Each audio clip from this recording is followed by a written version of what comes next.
विद्यार्थी मित्रों, good morning, सुप्रभात। कक्षा 9वीं इस पाठ्य पुस्तक के पाठ क्रमांक 6 ए सखी इस पूरक पठन का आज हम अध्ययन करने वाले। कवि अमीर खुसरो जो है हिंदी साहित्य के जो काल बनाए गए उन काल में से पहला काल आदिकाल, इस आदिकाल के एक प्रमुख कवि माने जाते। हिंदी साहित्य के 4 काल हैं: आदिकाल, भक्ति काल, रीति काल और आधुनिक काल। इन 4 काल में से जो आदि काल है, इस आदि काल में एक रासो साहित्य और अमीर खुसरो, इनको काफी अच्छी पहचान मिली हुई। अमीर खुसरो का जन्म 1253 पटियाली उत्तर प्रदेश के एटा में इनका जन्म हुआ। इनका नाम है अब्दुल हसन यमीनुद्दीन मोहम्मद खुसरो, लेकिन जनसाधारण में अमीर खुसरो के नाम से प्रसिद्ध है। अमीर खुसरो की अपनी पहेलियां और मुखरिया, इनके लिए वो अक्सर जाने जाते हैं। यह लोक प्रचलित पहेलियों का एक रूप है जिसका लक्ष्य मनोरंजन के साथ साथ बुद्धि चातुर्य की परीक्षा लेना होता है। अमीर खुसरो यहां जो पहेलियां लिखी है, पहेलियां बुझाना, उनकी कुछ पहेलियां है। बरसा बरस व देश में आवे, मुंह को मुंह लगा कर रस प्यावे, वा खातिर में खर्चे दाम, ये सकी साजन ना सकी आम। असल में एक सखी सहेली जो है, ये सहेली को जब वो बताती है तो वो कहती कि यार तुम्हारा साजन है। वो कहती कि नहीं सखी, यह तो आम है। बरसा बरस व देश में आवे, साल में एक बार आता है। मुंह को मुंह लगा कर रस प्यावे, आम को हम चूसते रहते हैं। वा खातिर मैं खर्चे दाम, उसको खरीदने के लिए मैंने कीमत पैसा खर्च किया है। एक दूसरा साजन इस शब्द को कभी हम ध्यान में रखकर उसका अर्थ लगाने की कोशिश करते हैं। पति भी कई वक्त के बाद आया है, पत्नी के साथ प्रेम क्रीड़ाओं में वह रत है। ऐसा अनुमान उसे लगता है कि आम नहीं, ये तो क्या है, साजन है। लेकिन सखी कहती है नहीं, वो तो आम है। बच्चों, ये उदाहरण के लिए मैंने एक आपको ये जो है पहेली आपको बता दी, लेकिन ऐसी पहेली आमिर खुसरो की जो पूरक पठन में दी गई है, उसके बारे में आज हम जानकारी लेते हैं। आइए, पहेली क्या है। रात समय व मेरे आवे, भोर भय व घर उठी जावे, यह अचरज है सबसे न्यारा, ए सकी साजन ना सकी तारा। कवि कहते हैं, थोड़ा पहले शब्दार्थ कभी हम देखते हैं। रात समय, रात रजनी, समय वक्त, और मेरे आवे, वह आता है। भोर भय वह घर उठी जावे, भोर का अर्थ होता है सुबह, जैसी सुबह होने के पहले उठकर चला जाता है। यह अचरज है सबसे न्यारा, अचरज यानी आश्चर्य, न्यारा यानी अलग, अनोखा। ये सखी साजन, साजन प्रियतम पति, ना सकी तारा। कवि क्या कहना चाहते हैं कि रात के समय वह मेरे पास आता है। जैसे सूरज ढल जाता है, सूरज ढलने के बाद वो मेरे पास आता रहता है। भोर भय सुबह होने पर वह घर उठ जावे, जैसी सुबह होने के पहले ही वह घर उठकर चला जाता है। रात जैसी होती वह मेरे पास आता है, सुबह होने पर वह उठकर घर चला जाता है। यह अचरज है सबसे न्यारा। अचरज है आश्चर्य, यह अचरज है सबसे न्यारा। न्यारा इन्हें अलग अनोखा। ये सखी साजन, जैसी शाम होती है, सूर्य की किरणें समाप्त होती है, अंधेरा होने लगता है, तो वह मेरे पास आता है। सुबह होने पर उठकर वह घर चला जाता है। यह आश्चर्य सबसे अलग है। ये सखी कहती, वो दूसरी सखी कह रही है, ये सखी क्या वह तुम्हारा साजन है? प्रश्न चिन्ह दिया है। ये कहती नहीं सखी, वह तो क्या है? तारा है, तारा। बच्चों, तारा इस शब्द को लेकर कभी हम अर्थ लगाने की कोशिश करते हैं। जैसे ही सूरज ढलने लगता है, आकाश में अंधेरा नजर आता है, उस वक्त तारे हमें चमकते हुए नजर आ रहे हैं। ये तारे जैसे सूरज ढल जाता है तो आते रहते। सूरज की किरणें निकलने के पहले तारे जो है वह अपने घर चले जाते हैं। एक तरफ पति, एक तरफ तारा, मतलब दोनों का अर्थ जो है वो उन्होंने यहां बताने की कोशिश की है। आइए अगला पहली क्या है? वह आवे तब शादी होई, उस दिन दूजा और न कोई, मीठे लागे वाके बोल, ए सकी साजन ना सकी डोल। दूसरी जो पहली है, ये पहली में कवि अमीर खुसरो क्या बताते? ये कहते एक तरफ उन्होंने ढोल और एक तरफ साजन, इन दोनों को ध्यान में रखकर हमें अर्थ ध्यान में रखना है। वह आवे तब शादी होई, वह आवे, आवे यानी आना, तब शादी होई, जब वह आता है तभी शादी होती है। उस दिन दूजा और न कोई, दूजा का अर्थ होता है दूसरा, और न कोई।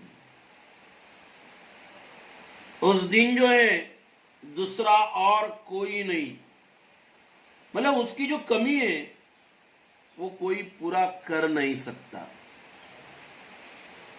मीठे लागे वाके बोल, मीठे मधुर, लागे यानी लगना, महसूस होना, वाके मतलब उसके, बोल यानी शब्द। ए सखी साजन, साजन यानी प्रियतम, ना सकी ढोल। बच्चों, शादी ब्याह में ढोलक बजाई जाती है, और जब ढोलक बजाई जाती है तो उसकी जगह कोई दूसरी वस्तु नहीं ले सकती। अमीर खुसरो क्या कहना चाहते हैं? वह आवे तब शादी होए, वह ढोलक आएगी तभी शादी हो सकती है। मतलब शादी ब्याह में ढोलक का होना कितना महत्वपूर्ण है। औरतें जब इकट्ठा होती है तो ढोलक बजाई जाती है, गाने गाए जाते हैं, मनोरंजन किया जाता है। शादी के वक्त सेनाएं बजाई जाती है, कई और वाद्य होते हैं। मतलब वह आवे तभी शादी हुई, वह आता है तभी शादी होती है। उस दिन दूजा और न कोई, उस दिन दूजा मतलब दूसरा, उसके अलावा और न कोई, मतलब उस ढोलक की जगह और कोई नहीं ले सकता। उस ढोलक की जगह और कोई नहीं ले सकता, मतलब उसकी कमी जो है वह कोई पूरा नहीं कर सकता।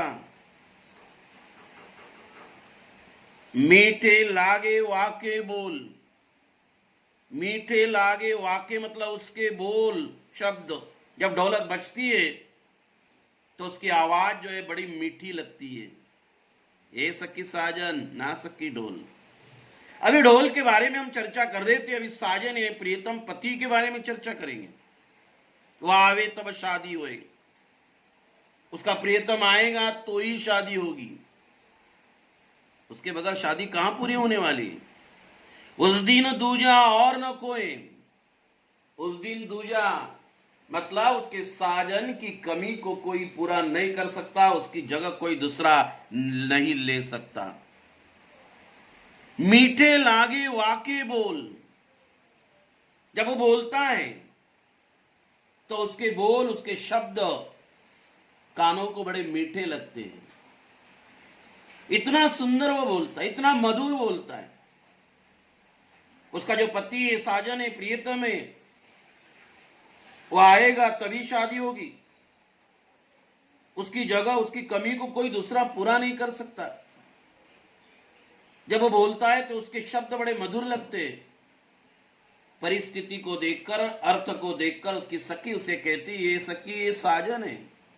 वो कहते नहीं, ये साजन नहीं, ये तो ढोल है, क्योंकि शादी ब्याह में ढोल का होना आवश्यक है। वो आता है तो शादी में बड़ा महत्व होता है, उसके बगैर शादी पूरी नहीं होती है। और ढोलक की जगह जो है, कमी जो है, वो कोई दूसरा पूरी नहीं कर सकता। जब वो बजता है तो उसके शब्द, उसकी आवाज बड़ी मधुर लगती है। मतलब एक तरफ साजन है तो एक तरफ क्या है, ढोल है। ये पहली नंबर 2 थी। आगे अमीर खुसरो जी कहते, क्या कहते देखिए, जब मांगू तब जल भरी लावे, जब मांगू तब जल भरी लावे, मेरे मन की तपन बुझावे। मन का भारी तन का छोटा, ए सकी साजन ना सकी लोटा। अमीर खुसरो जी कहते, जब मांगू तब जल भरी लावे, जब मैं मांगती हूं तब जल, जल इन्हें पानी, भरी इन्हें भरना, लावे इन्हें लाना। मेरे मन की तपन बुझावे, मेरे मन की जो पीड़ा है, तपन जो है, तपन का अर्थ होता है गर्मी, मैं उसे प्यास भी कहूंगा। बुझावे यानी बुझाना। मन का भारी, भारी यानी वजनदार। तन का छोटा, तन यानी शरीर, तन का छोटा, ए सकी साजन ना सकी लोटा। एक तरफ साजन, एक तरफ लोटा। लोटा, लोटे का अर्थ क्या होता है, पानी पीने के लिए गोलाकार बनाया गया एक बर्तन। पुराने जमाने में पीतल के होते थे, पीतल इस धातु के होते थे, कासा ये धातु के होते थे, ब्रास हमसे कहते। तो इसमें पानी लिया जाता था, 2-3 गिलास पानी उसमें समाता था। ऐसे गोलाकार पात्र को हम लोटा कहते। अमीर खुसरो जी क्या कहते, जब मांगू तब जल भरी लावे, जब मैं मांगती हूं तब वह पानी भरकर लाता है। जल का मतलब होता है पानी। जब मैं मांगती हूं तब वो पानी भरकर लाता है। मेरे मन की तपन बुझावे, मेरे मन की जो पीड़ा है, गर्मी है, प्यास है, मन की प्यास को वो क्या करता है, पानी भरकर तो लाता है। और मेरे मन की प्यास को, तपन को वो क्या करता है, बुझाता है, मेरे मन को तृप्त करता है। मन का भारी तन का छोटा, मन से वो बिल्कुल भारी है, वजनदार है, तन का छोटा है, तन यानी शरीर, शरीर का वो बिल्कुल छोटा है, उसका आकार बड़ा छोटा है। ये सखी साजन इतनी तरह साजन लगता है। वो कहती कि ना सकी लोटा, क्योंकि जब मैं मांगती हूं तब वो क्या करता है, पानी भर कर लाता है। मेरे साजन को जब मैं मांगती हूं ऐसा लगता है कि वो साजन ही है। जब मैं मांगती हूं तब वो मेरे लिए पानी भर कर लाता है और उसी पानी से मेरे मन की गर्मी को, तपन को वो बुझाते रहता है।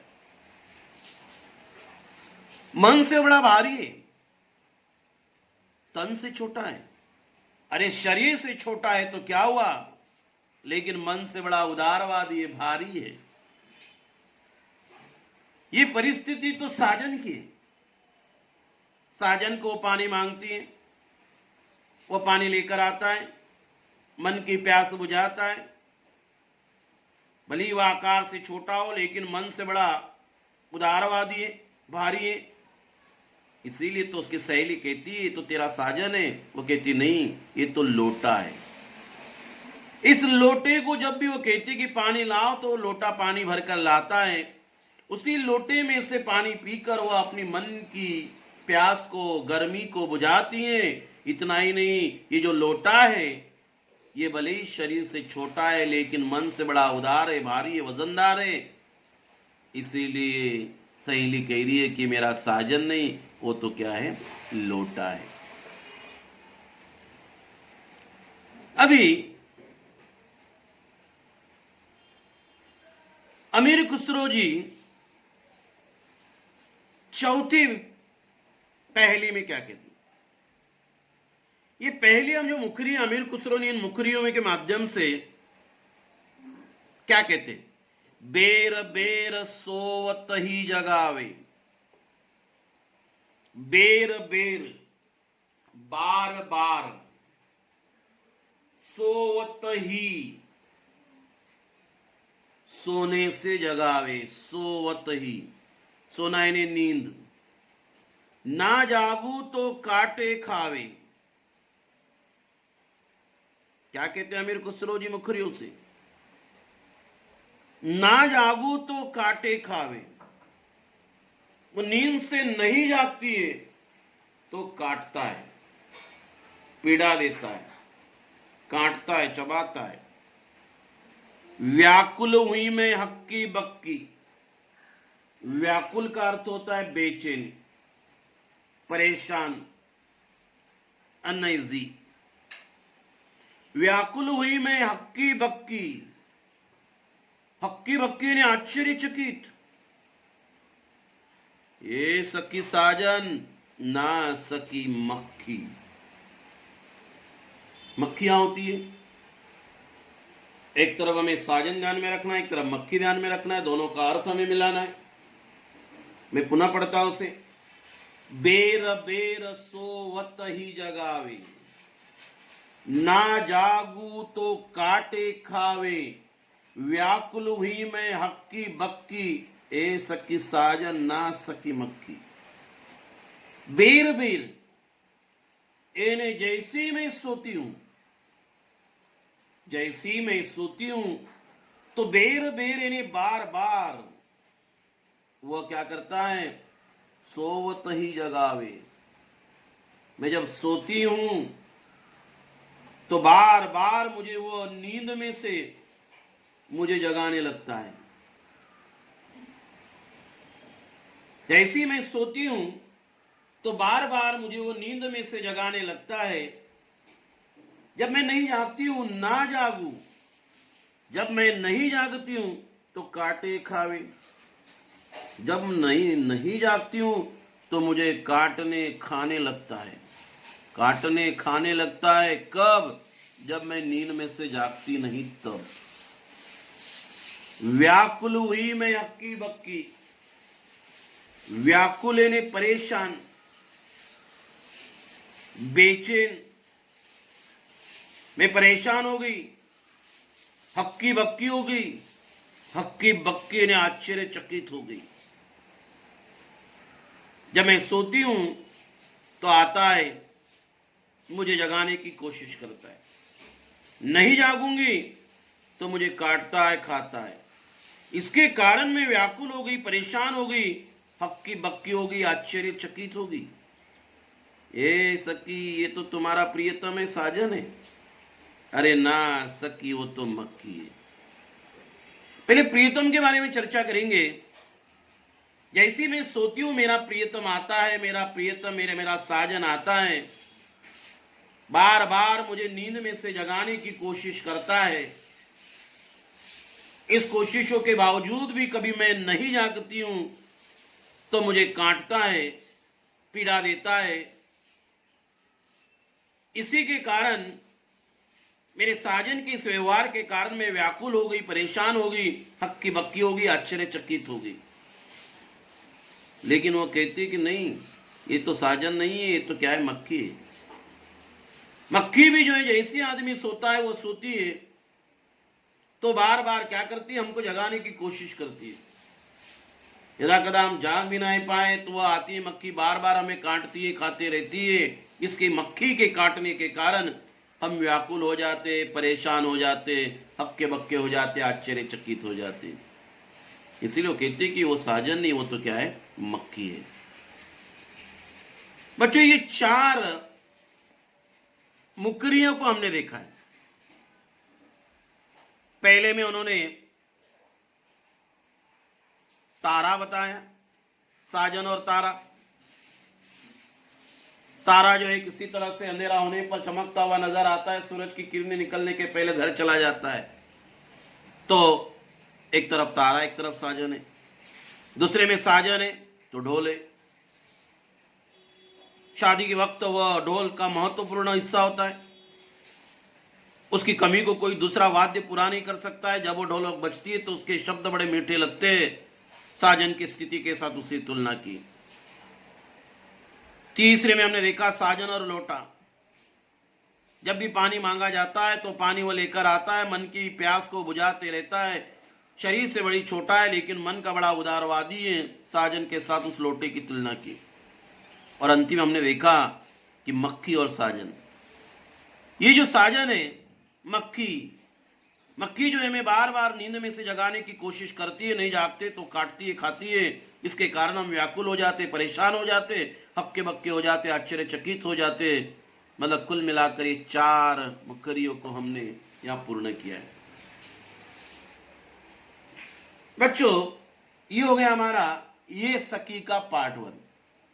बच्चे, ये जो कुछ मुकरियां हैं वो हम इसी पाठ के पार्ट 2 में उसका स्पष्टीकरण हम देखें।